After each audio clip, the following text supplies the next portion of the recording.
ঘরবাড়ি ছেড়ে ফুলমাসি একদিন হারিয়ে গিয়েছিল।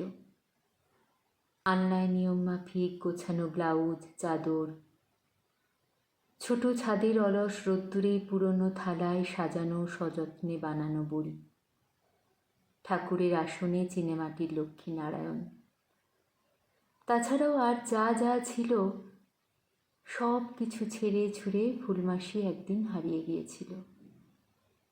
হয়তো গোধূলির আলো চুপিসারে দেখেছিল ঘর ছেড়ে তাকে চলে যেতে।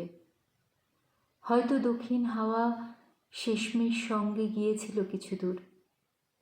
হয়তো দু একটা পাতা ঝরে পড়া মৃতপ্রায় পায়ে ধরেছিল তার যাবার সময়। কিংবা কেউ জানেনি বা দেখেও নি কেউ। ফুলমাসি নিঃশব্দে চলে গিয়েছিল। কেন যে হারালো ফুলমাসি, কেউ সেটা জানল না। যদিও ভাবল কিছুকাল অনেকেই, নানা কথা, নানা আলোচনা। আমার মায়ের অ্যালবামে ফুলমাসি আজও ঠিক আছে, সেই যেন কবেকার ভুলে যাওয়া কোন এক দুপুরের রোদে দুটো বেনি টান টান, আধো সাদা ফ্রক পরা, এক মুখ খিলখিল হাসি। এখনো তেমনি আছে অ্যালবামে ফুলমাসি, একটুও বয়স বাড়েনি।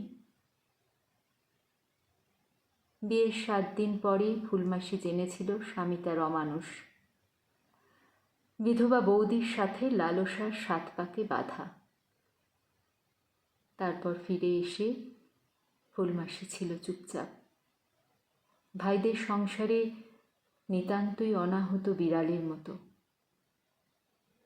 তারপর একদিন গোধূলির আলো কিংবা অন্ধকারে মিশে ফুলমাসি ঘর ছেড়ে চলে গিয়েছিল।